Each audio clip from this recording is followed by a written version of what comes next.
pessoal, eu sou Nicolas Vital e esse é o podcast Eu Como, sempre falando de alimentação com ciência e levando informação de qualidade para os nossos ouvintes, no Spotify, no Anchor e no Apple Podcast.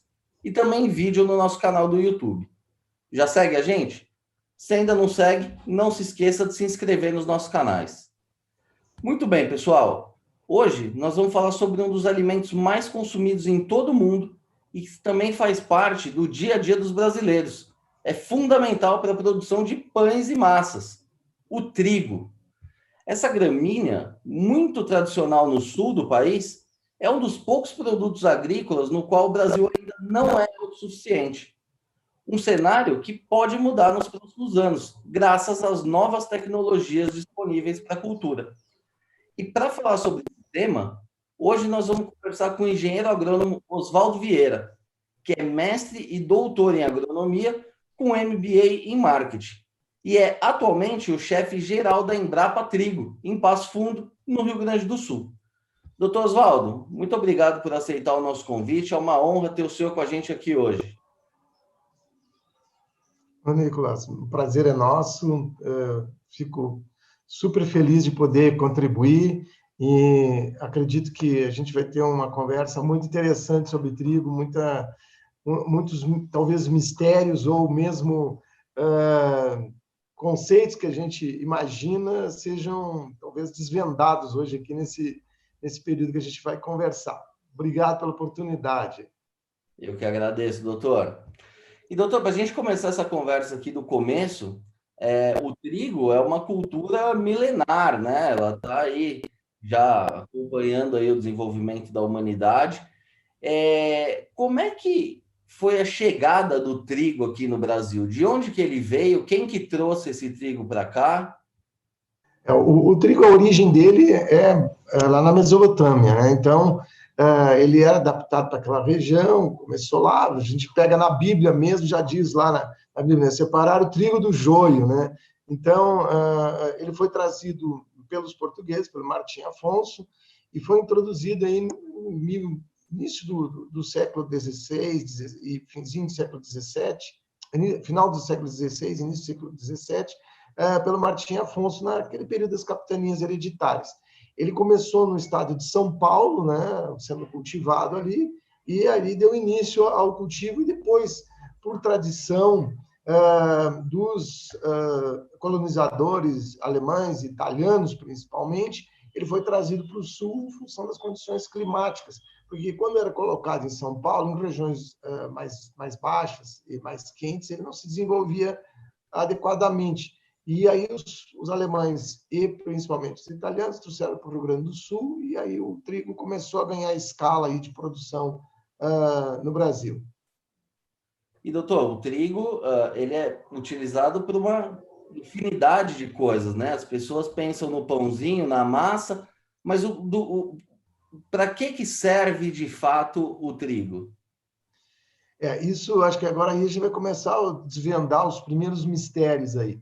Quando as pessoas falam, eles acham que o trigo é o mesmo para fazer pão, para fazer biscoito, para fazer massa, né, para fazer waffle, e aí vai para diferentes utilizações. E não é. Quando a gente vai fazer a seleção de trigo aqui na Embrapa para atender o mercado, o que a gente quer? Quando é um trigo pão, a farinha tem que ser... Aí também tem as cores de farinha, né? Então, vamos pensar no mercado para pão, que representa praticamente 52% do uso do trigo no Brasil. Então, esse trigo para pão, ele tem que ser uma farinha mais clara e que a massa ela expanda. Então, é um trigo pão. Se a gente for fazer um trigo para biscoito, aí é diferente. A cor não interessa tanto, né? Não é mais levado tanto em conta a cor. Pelo contrário, até não se quer que tenha uma cor tão branca, a farinha, e não quer que o trigo expanda, ele quer que ele tenha mais uma elasticidade. Então, o trigo biscoito. Se for para fazer para massa, também, aí a cor é importante, mas que seja mais amarelado e não branco. E que tenha mais tenacidade. Então, são variedades de trigo diferentes para os diferentes mercados. Além disso, existem variedades de trigo, cultivares de trigo, que a gente usa com a finalidade meramente para pastejo de gado, para produzir leite ou carne. Que aí o grão não é tão importante, mas sim o volume de massa que ele produz para alimentar esse gado principalmente esse gado, mesmo é usado até para alimentação de cavalos também, que a gente chama de trigos de duplo propósito, porque depois no final ainda a gente consegue colher um pouco de grão. Então tem diferenças para atender esse mercado. Então é isso que nós fazemos aqui na Embrapa. Existe também trigos que a gente chama de melhorador, que são trigos que ele tem uma qualidade excepcional e é misturado com esses trigos ou doméstico ou pão para melhorar a qualidade dele para a finalidade principalmente de panificação. Então, como eu falei, tem essas finalidades de biscoito, massa, pão, o melhorador e do propósito. E aqui na Embrapa Trigo, aqui no norte do Rio Grande do Sul, em Passo Fundo, a gente faz o programa de melhoramento para atender esse mercado. E a gente vem produzindo um trigo de excepcional qualidade, não perdendo em nada para os trigos que são hoje importados. E, doutor, uma pergunta dupla aqui. O senhor citou muitas variedades diferentes aí de trigo que são produzidas no Brasil. Quantas são hoje produzidas no Brasil? É a primeira. E a segunda, o consumidor comum, ele só vê aquela farinha de trigo branquinha lá no supermercado. Ou quando muito, acha uma versão integral dela. Como que é a comercialização desses outros trigos? Eles são disponibilizados direto para as indústrias? Como é que funciona esse mercado mesmo, principalmente desses trigos alternativos, vamos dizer assim? Não, o que a gente faz, basicamente, né? Nós produzimos, o grosso do nosso programa de melhoramento é para atender a indústria de panificação, principalmente de pães. Né? Dentro desses diferentes mercados, né, vem a solicitação, às vezes, específicas. Né? Por exemplo, agora está havendo uma grande demanda para trigo branqueador, para deixar a farinha mais branca, em função até da questão que a indústria está pedindo isso. Né? Ela quer um trigo que tenha as qualidades de pão e tenha também, que seja claro, para não ter que fazer as mesclas, os blends. Então, porque o processo de panificação, ele tem muitas questões que são levadas em conta. Nós, aqui, brasileiros, gostamos de um pão que cresça, né? Um pão que forme aquela pestana crocante, uma casca crocante, um miolo mais consistente. E, para isso, muitas vezes, numa variedade sozinha não consegue. Então, tem que fazer essas misturas. E nós atendemos daí o mercado para essas misturas. Agora, por exemplo, está havendo uma demanda que a gente está estudando um pouquinho mais para produzir trigos biscoitos com a finalidade mais do biscoito que é mais consumido aí, que é o água e sal e o cream cracker. Então, ele tem que ter uma coloração um pouquinho mais escura, que tenha também crocância, e tudo isso aí vai fazendo com que nós, no melhoramento, faça esses cruzamentos aí, que são mais de 70 cultivares, isso é demais no mercado. Nem todos são utilizados, né? Tem muita variedade no mercado, às vezes que são para nichos muito específicos. Tem vários obtentores, né, de cultivares dentro do Brasil, mas existe, então, isso aí, mais de 70 cultivares disponíveis para atender esse mercado consumidor. Legal. E, doutor, o Brasil, né, o trigo é um dos poucos produtos agropecuários em que o Brasil não é autossuficiente, né? A gente depende ainda um pouco de importações. Por que que isso acontece? Por que que o Brasil conseguiu se desenvolver tanto em outras culturas e no trigo não tanto? Aí, Nicolas, existem vários fatores, né, que sempre estão ligados. A gente sempre fala o seguinte: o trigo, na verdade, antigamente o governo comprava tudo que era produzido. Isso não foi uma ação, digamos assim, positiva, porque daí o produtor não estava buscando, ele produzia trigos que tinham alta produção de grão, e aí não tinha uma qualidade adequada. E a indústria moageira, né, ela precisava de trigos de qualidade e começou a buscar isso no exterior. Quando o governo saiu do mercado e disse, não, a partir de agora é a regulação entre consumidor, indústria e produtores, aí a Embrapa também entrou nesse mercado a partir de 74, só que uma variedade de trigo, uma variedade em si, ela leva aí em torno de 6 a 8 anos para ser produzida. Então, quando a Embrapa conseguiu produzir esse trigo para atender os mercados, foi já nos anos 80, aproximadamente. E aí a gente começou a buscar essas qualidades de países que já tinham grande tradição, que é a Argentina. A Argentina, que é o principal fornecedor de trigo importado para o Brasil, ela já tinha uma tradição, a indústria moageira lá já fazia especificidades de trigo, então ficou muito fácil também para a indústria moageira importar nas relações comerciais. Então, o que a gente vê hoje um dos fatores principais é que, no início, a imagem do trigo brasileiro era muito ruim. Isso está quebrado, não tem mais. Nós temos hoje um trigo de excepcional qualidade. O segundo fator são as relações comerciais, né, que o Brasil tinha com a Argentina e que continua tendo, de exportar algumas coisas para a Argentina, principalmente linha branca, né, geladeira, máquina de lavar, fogão, micro-ondas, e, em contrapartida, a Argentina pagava, de certa maneira, para ter uma regulação de balança comercial, pagava em trigo. Nos últimos tempos também, o que aconteceu foi que a Argentina começou a buscar outros mercados, e o Brasil hoje não é só o principal mercado do Brasil, não é o principal mercado da Argentina, ela também não pode ficar à mercê só de um país.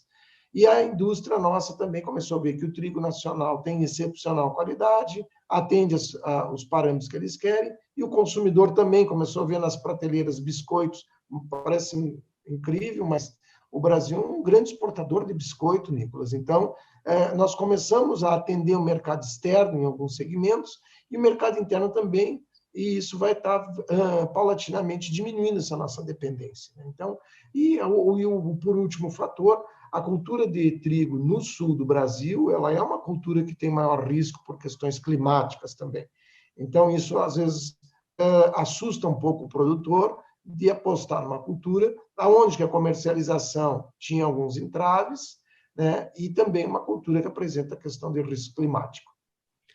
Quanto do trigo brasileiro consumido no Brasil hoje é importado? É praticamente meio a meio. O Brasil consome, esse ano da pandemia é um ano diferente. A gente aumentou o nosso consumo. Nós consumimos em torno de 12 milhões de toneladas. 6 milhões é importado e 6 milhões é produzido aqui. Esse ano nós vamos produzimos, né, porque já terminou a safra, produzimos 6,1 milhão de toneladas, 6,18 milhões de toneladas. E vamos ter que importar em torno de 6,8 milhões, chegando à possibilidade de até 7,2 milhões de toneladas de importação. E não é só da Argentina que vem esse trigo, né? Eu já li algumas reportagens que o Brasil traz trigo lá da Rússia. É isso mesmo? O Brasil aqui ele tem trazido trigos do Canadá, trigos dos Estados Unidos, entrou bastante o ano passado, trigo russo, e agora a Lituânia também está se habilitando a trazer trigo. É que o trigo, a Rússia é o maior produtor. Isso tem uma curiosidade também, Nicolas. Até então, os russos, se tu pegar há 15, 20 anos atrás, mais ou menos isso, entre 15 e 20 anos atrás, a Rússia era um importador de trigo. Mas o país começou a promover estímulos. Hoje a Rússia é o maior produtor e o maior exportador de trigo. Então, nessas relações comerciais Brasil-Rússia, está também entrando trigo russo, principalmente no nosso Nordeste brasileiro. Muito bem. E, doutor, voltando aqui para o nosso mercado doméstico, né? O senhor disse que a gente já produz um trigo de qualidade, mas a gente ainda importa metade, né? A gente ainda tem aí mais de 6 milhões de toneladas para crescer no nosso mercado interno. Qual que é o maior entrave? O senhor já citou a dificuldade climática, mas eu imagino também que tem uma competição com outras culturas que talvez sejam mais rentáveis, questões climáticas. Qual é hoje o maior entrave para o desenvolvimento da cultura aqui no Brasil? Vou dar algumas situações que a gente percebe. Assim.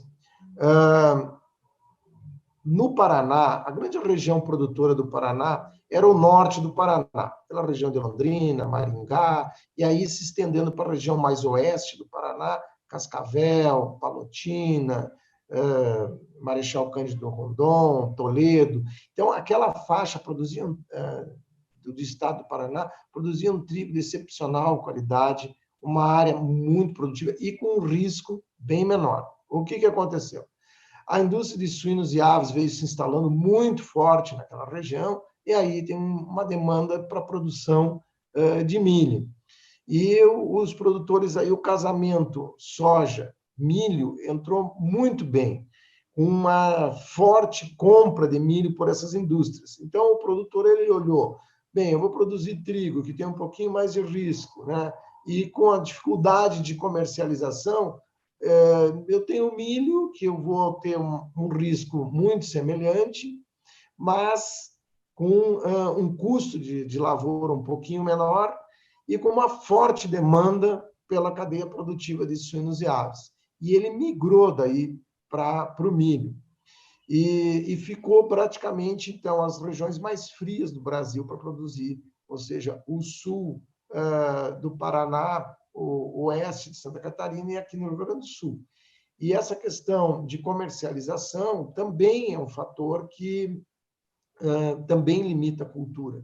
Então, entra a questão do risco climático, o custo de produção da lavoura, e também essa questão da competição pelo trigo argentino, em termos de custos, né, de produção, isso também faz com que o produtor se retraia nessa produção para abastecer o mercado brasileiro. Então, é uma questão aí bem complexa, né? Sempre a gente diz aqui na Embrapa, o problema ele não é técnico, ele é muito mais um problema comercial, onde que o produtor tem que baixar o seu custo de produção e também tem que ter certeza, por meio de mecanismos de seguro agrícola, que a sua produção ela seja coberta caso ocorra alguma intempérie muito forte aí de geada, fora da época, de chuva na colheita, onde pode também trazer alguns prejuízos. Então, se o produtor se sentir seguro nessas questões, possivelmente, por exemplo, no próximo ano, Nicolas, a área de trigo vai aumentar, porque o preço do trigo ele vem aumentando de forma muito alta. A gente tem um dado aqui que o preço de trigo ele aumentou na safra de 2020, ele aumentou 80% o preço do trigo. Então, o produtor está estimulado. Para a próxima safra vai ter, provavelmente, aumento de área. E, doutor, quando o senhor fala de risco climático, no caso do trigo, o que é? O senhor citou a geada, enfim, mas isso é um problema para qualquer cultura. No caso do trigo, qual que é o risco? Tá muito calor? Enfim, qual é o clima ideal para o cultivo e onde que a gente tem as perdas? Aí a gente volta lá no nosso início da nossa conversa. Quando o trigo veio lá da Mesopotâmia, do Irã, do Iraque, ela era uma planta, quando veio de lá, uma planta que não requer muita água. O trigo ele não gosta de muita água. Ele quer um pouquinho de água para nascer, um pouquinho de água para se desenvolver, e depois, quando estiver ali no início da formação do grão, que tenha não muita água, pouca água para esse grão se desenvolver, e depois pare, e a colheita seja feita totalmente em períodos secos. E aqui no sul, nessas regiões mais frias, existe essa oscilação muito grande climática, né? Então, na fase inicial, se pegar geada, não tem problema, mas se tiver geada na fase de florescimento, ele aborta a flor, ele mata a flor. Então, é um risco. Se tiver muita chuva na fase de desenvolvimento do grão, também vai também prejudicar essa formação do grão, e aí as transformações da formação do amido também vai ter influência. Então, são fatores, e se chegar ainda mais lá na fase final, começar a ter muita chuva com calor, vai produzir micotoxinas no grão que deprecia esse grão. Então, são fatores múltiplos que influenciam. Por isso, nessa questão do trigo do cerrado, onde que se tu produz um trigo numa condição de clima bem mais seca, né? Então, isso tem favorecido bastante esse cultivo do cerrado. Mas no sul, o trigo tem ainda mostrado o seu grande potencial e é onde que a gente acredita que vai permanecer por muitos anos a produção de trigo mesmo com essas questões de risco, tendo uma produção onde que os custos sejam mais baixos, né? Fazer uma avaliação de custos, e nós também na pesquisa apresentar também cultivares que apresentem, que tenham, né, as características de maior tolerância a essa geada, maior tolerância a fatores por exemplo, calor e umidade na fase final, que o trigo já está pronto, ele começa a germinar. E isso também começa a transformar o amido em açúcar, também termina, o processo bioquímico termina produzindo um grão de péssima qualidade, que para a indústria moageira não vai servir. Então, tem vários fatores aí, sendo que esses climáticos os principais. E o senhor já levantou a bola aqui para a minha próxima pergunta, né?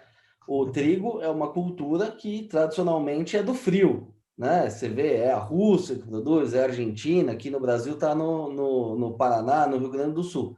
Agora, o senhor falou do trigo do Cerrado.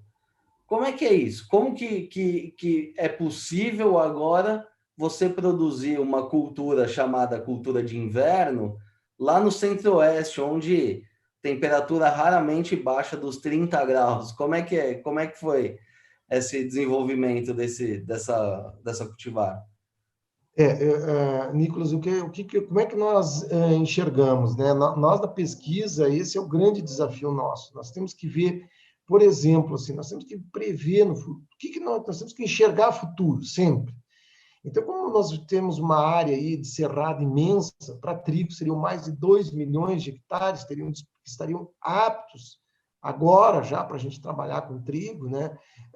Nós começamos a ver bem, o cerrado é uma nova fronteira e nós temos que desenvolver cultivares que sejam adaptadas para aquela região e que atendam o mercado da indústria moageira. Eu acho que sempre o grande desafio, a grande diferença do trigo em relação às outras culturas, principalmente soja e milho tu colhe é um grão, meramente um grão que vai ser utilizado para a alimentação de suínos e de aves, principalmente, no caso do milho, e soja produzir proteína e óleo.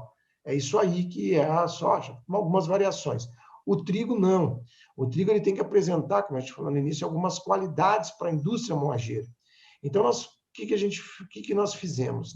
Quando fomos trabalhar com o cerrado, a gente introduziu cultivares do México, que são cultivares que têm características de tolerância forte à seca e a calor, e começamos a cruzar com os nossos trigos brasileiros aqui, fazer cruzamentos e obter aí a cultivar que atendesse essa indústria moageira. Então, nós fazíamos algumas cultivares, levava para a indústria dizia, não chegou no que a gente quer.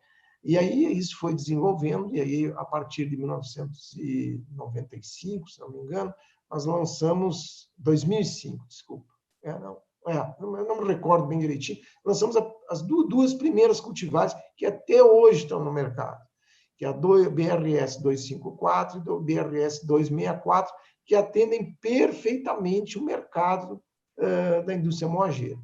E agora, em 2015, nós lançamos uma nova variedade, a BRS 404, que é para atender, que já tem uma característica de maior rusticidade para a produção de trigo em sequeiro, sem ser em pivô irrigado. A 264, ela atende os dois mercados, irrigado e sequeiro. E a 254 é mais para ser em áreas irrigadas, mas que também pode ser utilizada em áreas de sequeiro. Então, mas principalmente a 254 em áreas de pivô irrigado.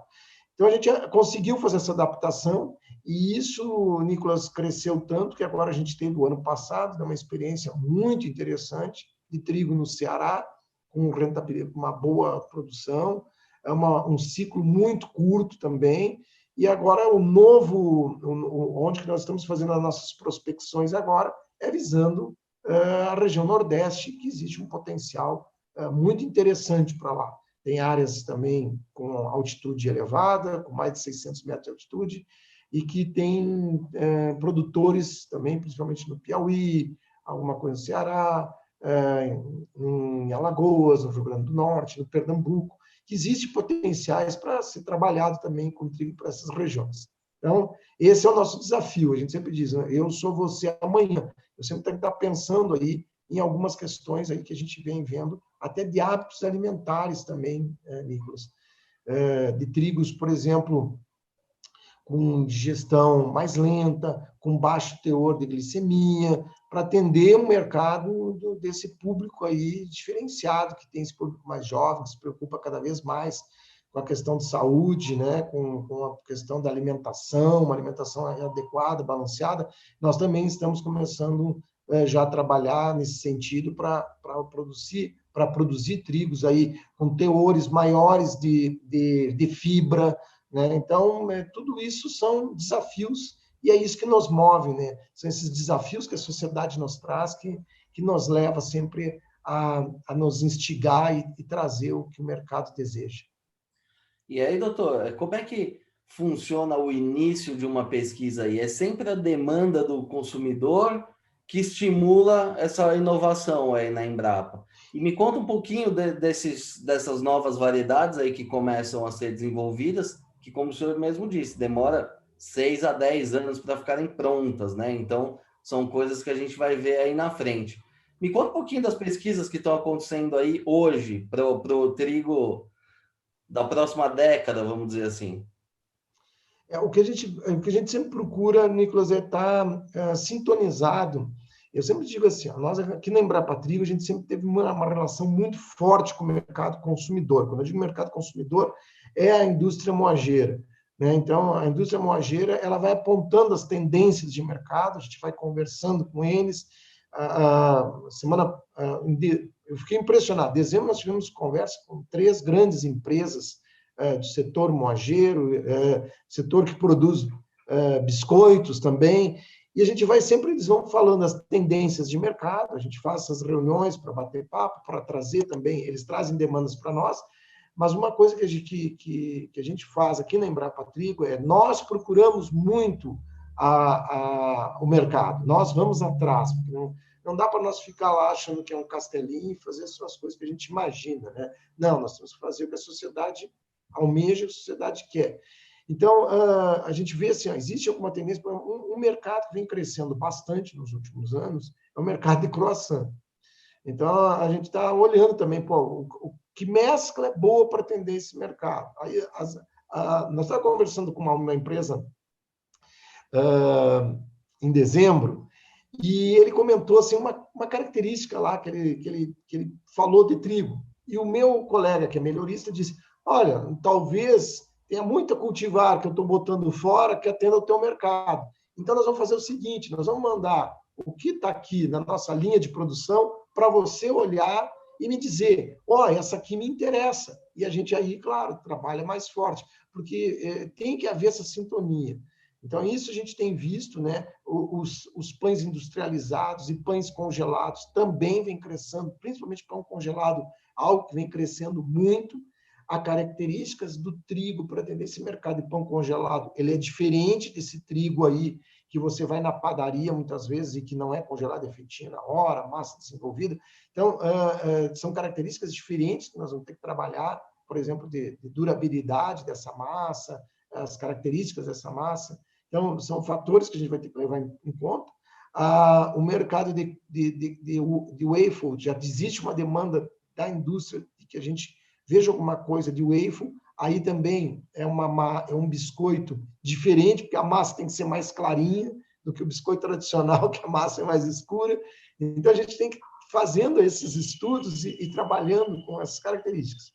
E existem esses estudos aí, Nicolas, um pouco mais profundos, que esse a gente precisa de mais trabalho, que são trigos com teores de fibra maior, né? Teores onde que os fatores aí glicêmicos também sejam, comportamentos glicêmicos dessas farinhas sejam diferentes, que a gente tem que estudar e que a gente vem trabalhando, vem desenvolvendo alguma coisa e pensando em algumas alternativas aí para atender essa indústria.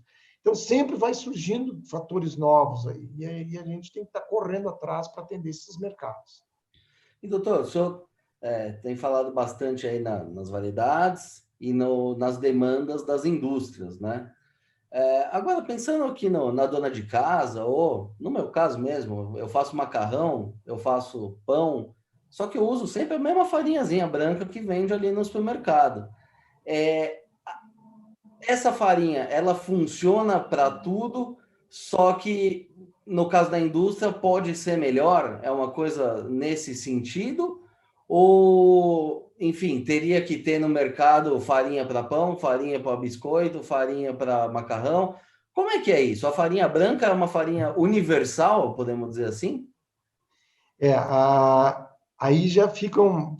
A gente já vê já no mercado, né, Nicolas, algumas questões de farinha sendo trabalhadas, por exemplo, farinhas multigrãos, né? Isso não tinha, né? Agora já está entrando farinhas multigrãos, farinhas, aí eles já vêm especificando com quais grãos que são utilizados naquela farinha.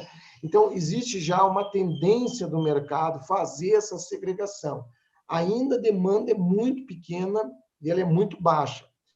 Para as indústrias de panificação, aonde que fornece para as grandes empresas, já existem essas especificações e foi muito boa essa tua pergunta, porque isso é uma demanda também para a nossa pesquisa. Hoje, os moinhos estão pedindo que nós especifique cada vez mais a nossa farinha, que a gente diga melhor a nossa farinha, o que ela tem, o que ela contém, para poder também, quando for enviada para algum mercado específico de moinhos, eles já possam direcionar. Ainda no supermercado, a tendência ao curto prazo, a médio prazo, ainda é essa farinha que a gente chama de uso doméstico, que vai ser mais de amplo uso. Muito bem. E aí, doutor, voltando um pouquinho aqui para a lavoura, né? O senhor estava falando do potencial, me chamou a atenção um número: 2 milhões de hectares lá no Cerrado que estariam aptos. O trigo vai brigar com quem lá? É área de pastagem que vai virar? É milho, a soja? Quem que vai ceder espaço lá para o trigo? Eu acho que assim, o trigo, vou fazer um papel da Organização das Nações Unidas, trigo da paz, ele não vai brigar com ninguém. Vamos tentar fazer isso, né, Nicolas? A intenção do trigo é ele compor um sistema de produção, né, aonde que o produtor tem a opção, não, esse ano vamos pegar no pivô irrigado lá, eu não vou botar batata, vou botar trigo, não vou botar cenoura, tomate, vou botar trigo, não vou botar alho ou feijão e vou botar o trigo. Nas áreas de sequeiro, a briga maior aí, né, vai ser principalmente com milho, principalmente. Quando o produtor, o milho tem uma janela de plantio um pouco mais antecipada com o trigo. De repente, se o produtor perder essa janela de plantio de milho, ele vai poder entrar com esse trigo, né? Então, vai ser E é claro, e as áreas de pastagem também podem ser recuperadas. A grande vantagem do trigo, que ele é uma cultura que tem maior tolerância à seca que ao milho, né, nas regiões de sequeira. Isso é um fator interessante. Ele não é tão exigente em fertilidade como o milho, isso é outro fator favorável ao trigo, né? E aí o produtor vai ter essas opções e ele faz também uma massa na rotação de culturas. As pragas do trigo são diferentes da do milho, quebra essa sequência para fazer as rotações de cultura, que é o que o produtor deseja. E também o trigo ele é uma cultura também que demanda menos água que o milho, né? Então, são fatores que contribuem para o sistema de produção da região centro-oeste e para a região nordeste também. Então, o trigo ele vai vir para somar, né, para agregar no sistema de rotação de culturas, aí, que seja ao intercalar essas culturas. E, doutor, uma outra tecnologia também que vem despontando aí na cultura do trigo é a transgenia, né? A gente tem visto várias reportagens falando sobre o potencial, mas a gente vê também outros grupos criticando a tecnologia. Em que pé que está isso, o trigo transgênico? Ele já é uma realidade hoje? Ele já está desenvolvido? Ele tende a ir para o mercado? Qual é o cenário do trigo transgênico hoje? Eu vou abordar esse assunto aí, que é um assunto bem polêmico, né, em duas esferas. Então, primeiro, por exemplo, em nível mundial. Em nível mundial, o trigo transgênico ele já foi colocado no mercado, né, começou nos Estados Unidos, e ele não foi aceito pela indústria, pelos consumidores. Houve uma barreira muito forte. Isso já faz mais de 10 anos. A Austrália também trabalhou com trigo transgênico, e os mercados que os australianos mandavam, principalmente o mercado japonês, que é um mercado muito mais, o mercado da Coreia do Sul, que é um mercado muito exigente, muito refinado, diz, não, se tu vier com esse trigo, nós não queremos. E os australianos voltaram atrás e pararam de produzir esse trigo transgênico. Bem, passado mais de 10 anos, a tecnologia hoje que está sendo disponível para transgenia em trigo, que está sendo, foi, se não me engano, já aprovado na CTN Bio, é um trigo que tem uma tolerância seca, né? Que tem um gene para tolerância seca, e ele está em fase ainda de introdução nas cultivares. Nós mesmos na Embrapa estamos trabalhando sim, porque, como eu disse para vocês, nós somos uma empresa que tem que estar sempre pensando lá na frente, lá no futuro. O que tem que acontecer é, a Embrapa vai trabalhar com trigo transgênico? Sim, a Embrapa vai trabalhar com trigo transgênico. Se a sociedade entender que o trigo que quer trabalhar, que quer consumir esse trigo transgênico, a Embrapa vai ter disponível esse trigo para a sociedade. Porque nós somos uma empresa de Estado está para solucionar problemas de Estado. E aqui na Embrapa tem uma plaquinha que diz: a nossa missão é produzir todo o trigo que o Brasil necessite. Se o Brasil necessitar desse trigo transgênico, nós temos que ter esse trigo transgênico. Esse é o nosso papel. Então, como empresa de ciência, empresa de pesquisa, nós trabalhamos e temos hoje bem avançado esse trabalho de transgenia aí para trigo. Agora, quem vai determinar principalmente isso, Nicolas, eu entendo que é você e a sociedade. Se a sociedade achar, não, nós não vemos problema quanto a isso, se quiser consumir, a indústria vai querer e vai produzir, vai entregar esse trigo. Se a indústria vê que o consumidor não quer, tem barreiras quanto a isso, a indústria não vai demandar esse trigo dos obtentores, que são os obtentores genéticos, que somos nós. Então, o grande fator determinante da questão da transgenia é o mercado, esse que regula, esse que vai regular se deseja ou não.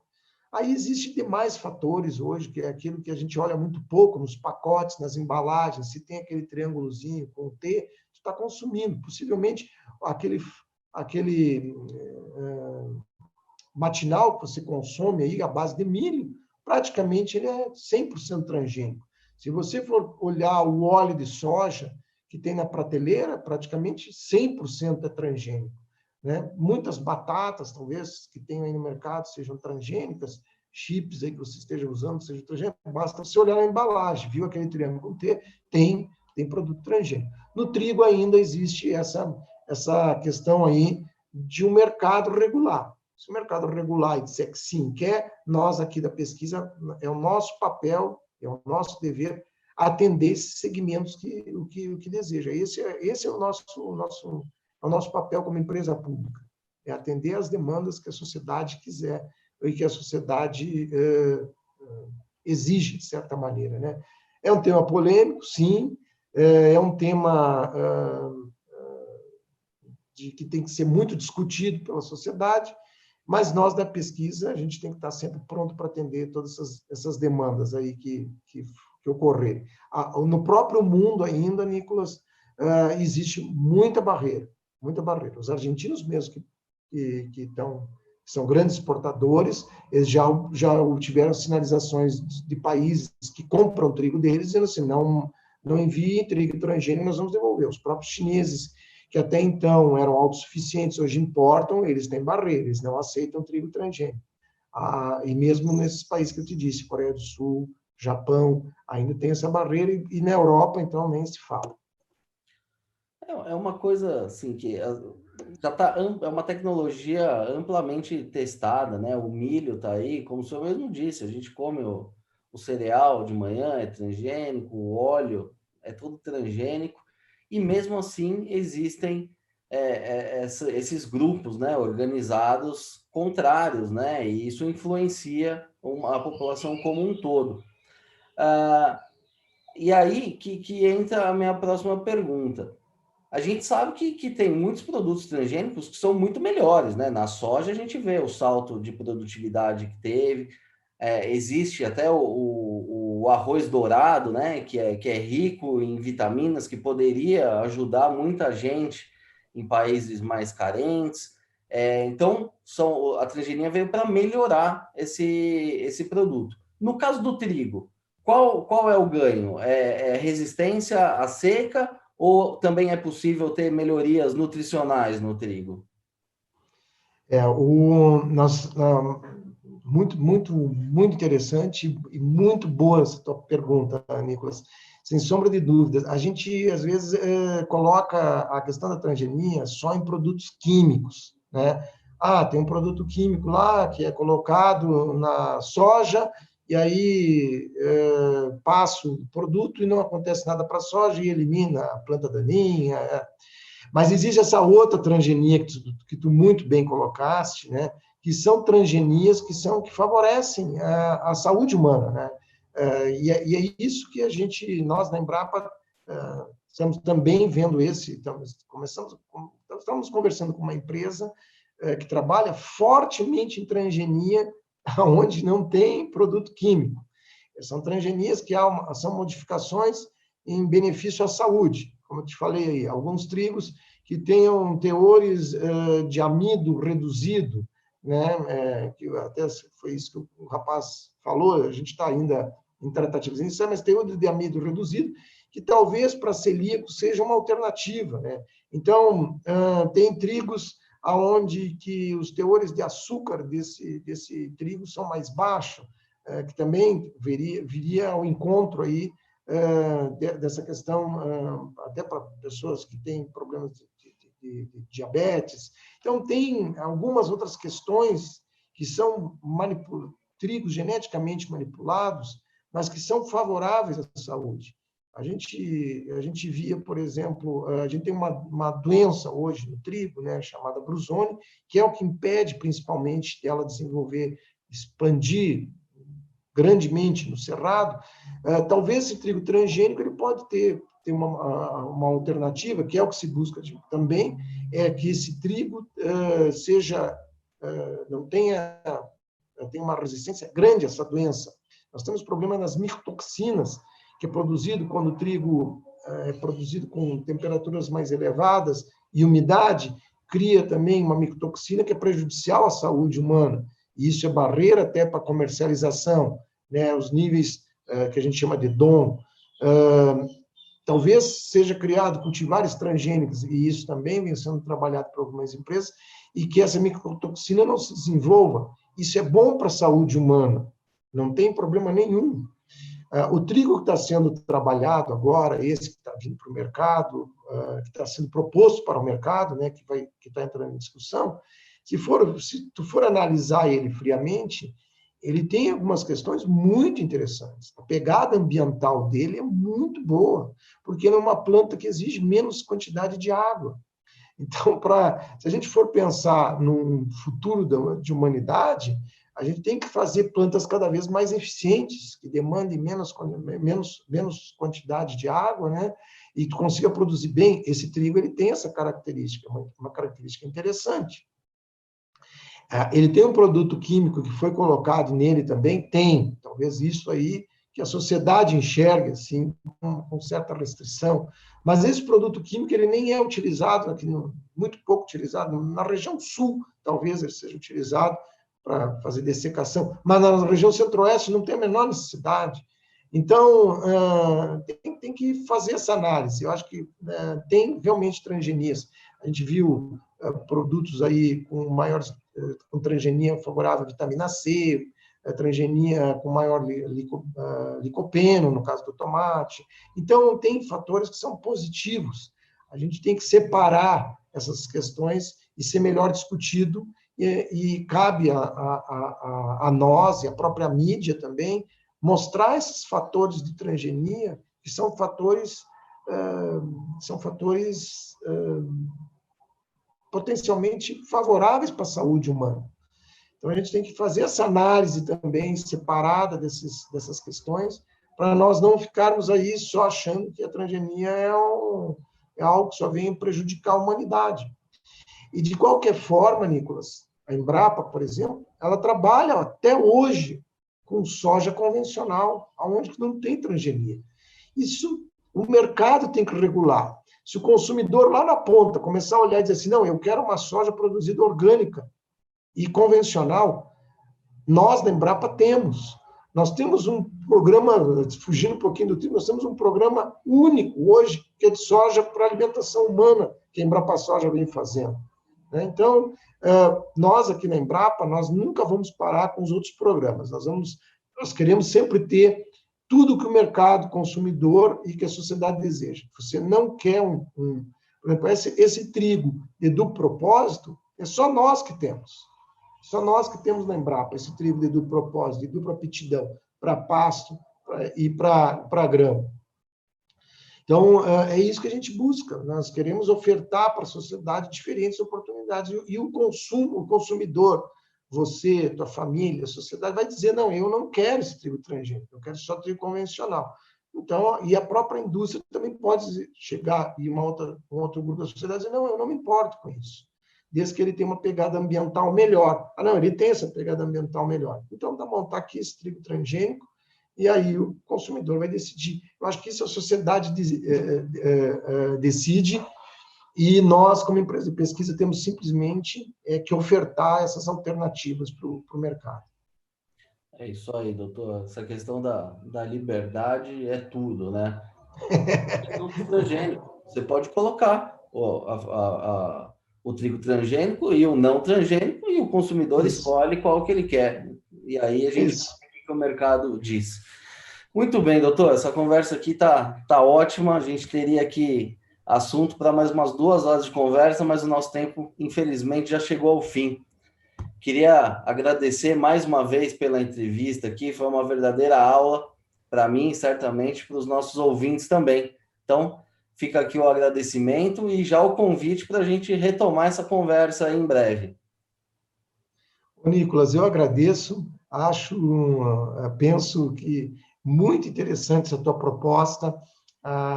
Realmente, eu sou agrônomo, eu vou na prateleira e olho as coisas e fico pensando lá todo o trabalho que é desenvolvido para chegar ao consumidor, né? Um produto de qualidade, um produto com segurança, né? A gente diz com segurança alimentar, segurança no que tu está comendo, né? E nós somos um país extremamente privilegiado, né, Nicolas? Nós somos um país que não temos problema, nós estamos aí numa pandemia, né? E não tivemos problema nenhum de abastecimento de alimentos, né? Então, isso nós somos abençoados. Agora, é extremamente inovadora essa tua proposta de trazer para o consumidor ele saber o que ele está se alimentando, o que ele está usando, né? E ele talvez entenda mais o papel que a agricultura tem. Eu acho que o nosso produtor hoje é um produtor extremamente consciente, é um produtor que preserva o ambiente, isso também é algo que tem que ser desmistificado, né? Eu não sei por que isso, as pessoas ficam querendo... Nós somos os produtores hoje, eu posso dizer assim, como empresa de pesquisa, eles preservam o meio ambiente, são preocupados com isso, né? Com as embalagens que são utilizadas, tem programas que reutilizam todas as embalagens de produtos químicos, são reutilizados.